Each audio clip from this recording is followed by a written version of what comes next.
Hello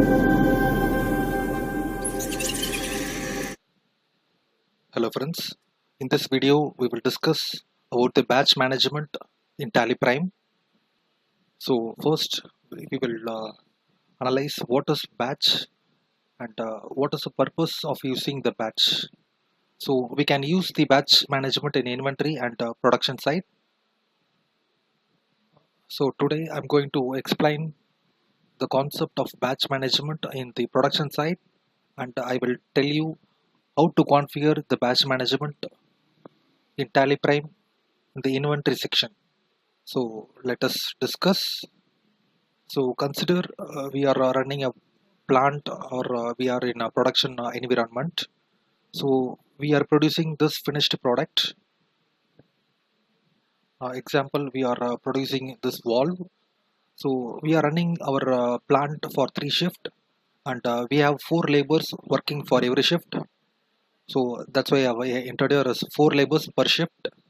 So for the each shift, the output, let me have let me consider we are producing 100 volts for every shift. Okay, the output is 100 volts per shift. So the batch number will be allotted to every shift output. So so I hope you will understand the scenario, but you will have a question that where we are going to implement the batch management, and what is the uses of implementing in our Tally Prime or in our day-to-day activity. So let me explain with the diagram. So consider these 4 peoples are working in our shift. So for the first shift, these peoples are working, and for the second shift and third shift, some other 4 peoples will be working in this working area. So we know that the first shift output is 100 numbers, and in that 100 quantity of valve, we have the signature of these 4 peoples in it. So the batch that is a 100 number output of these peoples will have a unique number assigned to it. So that number will have the information of these peoples, the date of manufacture, the date of expiry. So the batch number have all these informations in it. Similarly, the next batch people, that is the second shift. So those people signature along with the number of units manufactured in that particular shift will be formed into a second batch. So the every batch number will have a unique identity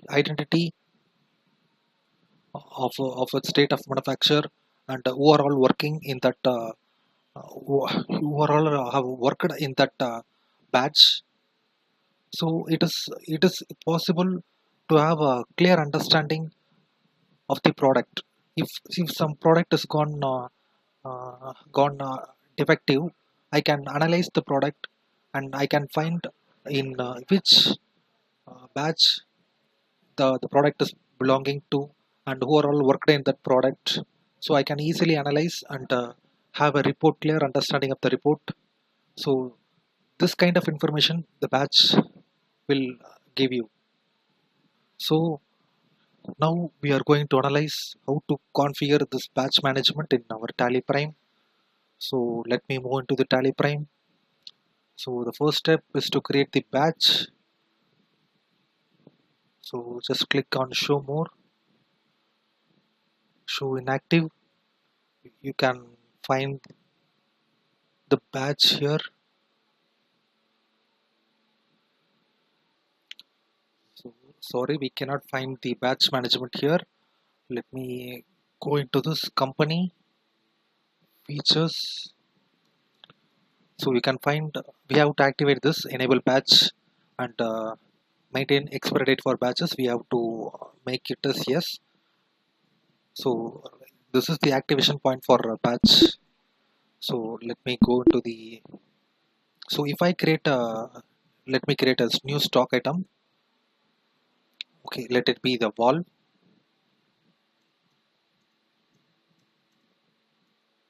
Okay, it is unit is numbers. Okay, maintain in batches. I will give yes. Track the date of manufacture, yes. And the expiry date, yes.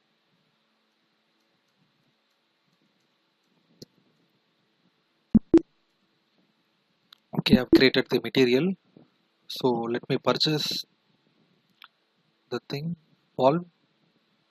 So I'm going to explain it how the batch management can be used in the inventory management. So let me purchase from my vendor. So the material is valve. Okay, it asks for the batch number. Let me assign a new batch number. Let the batch number be 001. Okay, I'm going to purchase 100 quantity. So in the example, I have described how if we produce that product, how we can maintain the batch. I have explained it in the in these slides. But now I'm explaining about how we are going to handle the batch management in the inventory side. So if we purchase those products, how we can maintain those materials in a batch, we are going to see in tally. So I'm purchasing 100 quantity in the batch number 001. So let the rate be 1000 rupees per material, and the expiry date is, let me give 1 month of the 1 month for the expiry date. Okay, I have purchased. Okay, I have purchased. Let me show the reports. Display more reports. Inventory books. Batch. So this shows the batch number of the product. Similarly, the important reports are aging analysis. So let me show it. It will be available in statement of inventory. So here you can find the aging analysis. Okay, so just I've created this valve.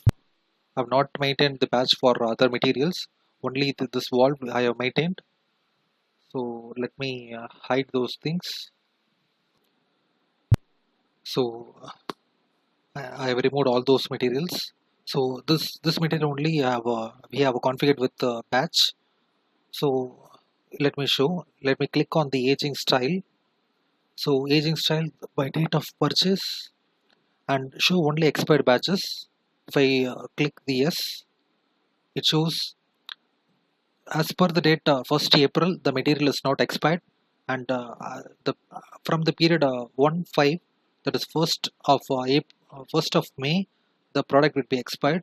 Let me change the period to 1/5 to 1/6. Okay, you can see. So after 45 to 90 days the material will be expired.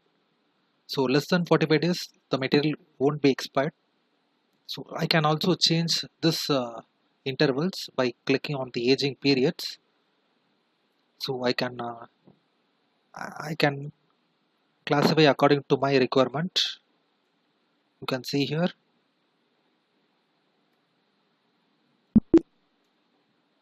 So the intervals appears like this.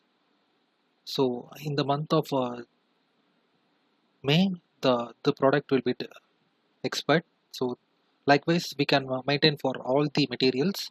So it will give a clear report for inventory materials. And also we can change the aging style also by the rate of manufacture date to be expired date. So I can likewise I can analyze the reports. I can have a different reporting structure. So this is all about batch management. So thank you guys for watching this video. Kindly subscribe to my channel. We will have a new topic in the next video. Thank you.